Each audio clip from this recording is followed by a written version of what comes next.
Yaada mulaatu mana kee dha'anii wayyoo anaa nyaatu kan mana kee dha'e warra caatii nyaatu eeyyee kan mana koo dha'e warra caatii nyaatu yandoon natti rooba kunoo kanaa boosii gabaan achi yaatu karaa borootii yeroo ganna qatanii irriba dhiiftanii maaliif hin kaatanii isan leen sobdu malee nama na keessan deemuu man nakkaatanii utuun nakka immoo ani iyyuu ragaadha yeroo namni deemu halka walakkaadha maal orma rukutee gammee koo wandimmuuf naggaadha dugii yaannaan isa iyyuu dhagaadha dhugaadhaa karaa borootii yeroo ganna qatan sana dugii naammoo isa dhagaadha jettanii amma gumaa keessan na baasu barbaadduure maal oree gammee koo mana koo dhaame dhuftee naan ilaaltu gumaa koo baasuuf immoo nama naan ijaartu hojii koo minii mana kee dhaame dhufee siin ilaala gumaa kee baasuuf nama siin ijaara suusiin qaba waan hin ta'eef qabbii kenna daaga amma kan sigaara qabbiilee nan kenna amma kan sigaara abbaa molaatuu koo wanta tokko hin beeku daashuraa gurgura xinnoo seenaa mam sigaara gammee koo xaawilaan gurgura heddii jettan immoo dafaati gurgura annimma isheen qabu billaan murmuraa Bimucaa abbaa mulgeetaatu kana walalee tajaawii keessaa birriyaadha mulaatuu ittiin dhattee tuuttamoo ittiin dhattee qaamtamoo dhattee baankii keessaadha. Haal tokko immoo ayyaanni isaa ayyaana masqalaatii amma ulaa waldaa tokkotti sangaadhaa argeenyaa immoo tokko qalachuudhaaf ka'anii sangaa daalacha tokko innaan sangaan sun qalamuun isaa eegale sangaan kun akkas jedhe. Naqaluuf dhaqanii bukkeema waldaatti dhaabataa oolan ka'a akkuma ganyaatti yeroo isaan qalalchanii ana leelin jedha yeroo kadhannichaa ana meenin jedha adeema. Haaduu baadhatanii yaa'u dalgamuusii sinna gaanna gashee gooftaa yesuusii dubartiin bareedaa gurdii gaddeeffattee foon koo dhaaffee lubdistii irra keettee mucaa seesee xinnoo qiinxii irra keettee qohimmaana nyaatta abbaa jaalii baachuuf gidbiin ol yaa'e kan isin naqaltan isan dhiiga fincaa'e iddoo fincaan kootii naan sukkumsiftuure maaloo taargany koo naannatti cimee nan kurruufsiftuure kan isaan hidhanis bukkeema waldaatti barisee tangalee akkuma allaatti naqaluun sun illee bagumayyuu hafe warri foon koo dhabee baay'isee naafe kunoo kan hangalee saabbaan manan jiru maaloo yatarrafe saabbaan manan jiru maaloo yatarrafe maal taarraqeenyaa immoo qoteessi qallabee maalii kanuma ammoo ayyaana masqalaan garaa ammaa wallabee hasangaan gundaan kun adii gaafa molgoo bu'aan birrii kootii sila 100 dhufeera bitate qalamuun konoollee tala'uu namarraa immoo inni miillookko tala'uu namarraa immoo inni miillookko bu'aa sangaa kootii taa'ee tallakkaa'e maaliif hin qalchiisaa nuunan galtaa'e tarsiiman baadiyyaa oo qarxii qochisiisa galee naaf hacoomu sangaan kun bajjiin qorkisiisaa jedhe taarraqeenyiin immoo dhumarratti akkas jedha walalochi. Gaaf tokko immoo asfoon aggataa kan jedhamtu tun tala sooressa namicha sooressa tokko butuuf kaanaan jaallattee intalliin jaallattee gurbaanin jaallattee namichi mooyyeessatti neerumtuu ittiin jedhee Addis Ababaa ganda fira isaa gashuuf ka'e ennaa humnumaan gurbaan kootuu seen konfiraansii dhaqaartuu eeggatee bute.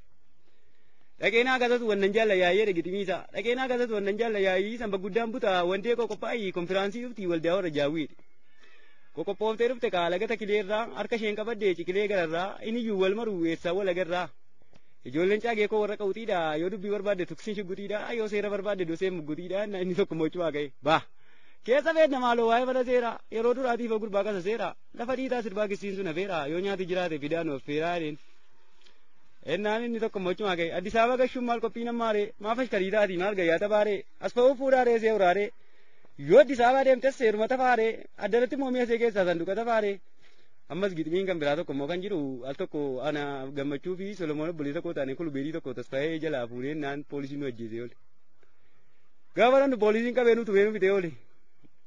Holqa mukaa keessaan kawwee fuunee lubbuu keenya sodaanee fuunee itti ilaali. Kulubeeriin jedhan akkuma qaceeti holqa mukaa jiiftii akkuma jawweetti dudda koona da'eessa dafii qawweeti maaloo poolisii koo noon fuunee erga baay'affeeti jennaan ammas dhumna godhe.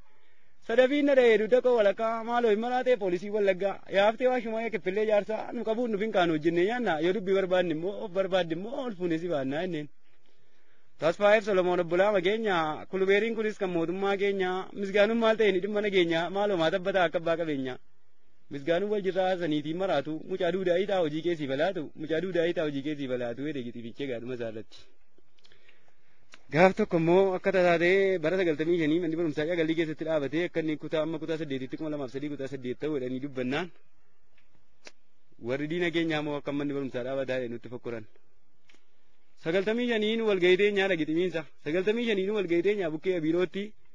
mooteeriin dhufanii garma dhiyooti Caagalii keessatti barnootatee gala yeroo madhiyootti jedhan warri diina keenyaa maafis hinoosisa akka miimmiyooti jedhan.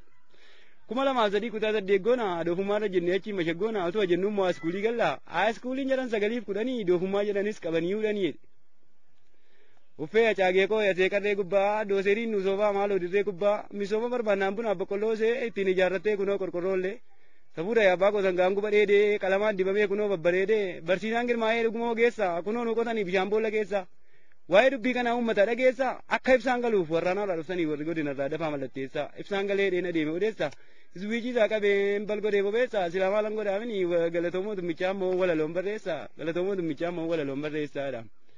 Achuma taati harkanaa jaaffessaa qaamaan argamuuf wayiin daangeessa kan kana barreesse gammachuu hambisaa waa'ee eersii xafee gurranaaf ergisaadha. Eertii jedhu waansaa dhiigaa adiyoonsaa dhukkuba akka balaa namni isaan qabame eenyumatu galaa. Irraan shaataa godhaa hin balaqqamsiisa garaadhaadhaa godhaa albaatii gadhiisa kunoo kaa hin geesse hin baatee nafsiinsa. Maaloo yaa Waaqayyo nama gaddisiisa kondomii bitachuuf hin namne qarshiisa eentusaa wajjin naqee immoo gachiisaadha. Adaraa keessumaa warri shamarranii dhukkuba gadhaa eersii agartanii hiriyaa jaalalaa baay'ee marattanii maayaa isaa dhattu isin hin maraattanii mataas luqqisa shaashiin marattanii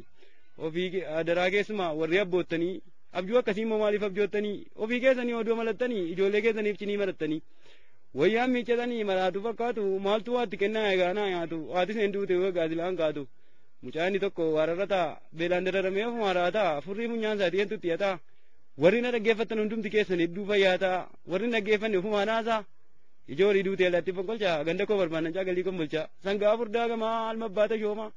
waan na dhaggeeffataniif guddaa galatoomaa akka eersii nafuuf gallachuun harkisaa kan kana barreesse isa caagee keessaa gammachuu hambisaa dhaamnumarratti.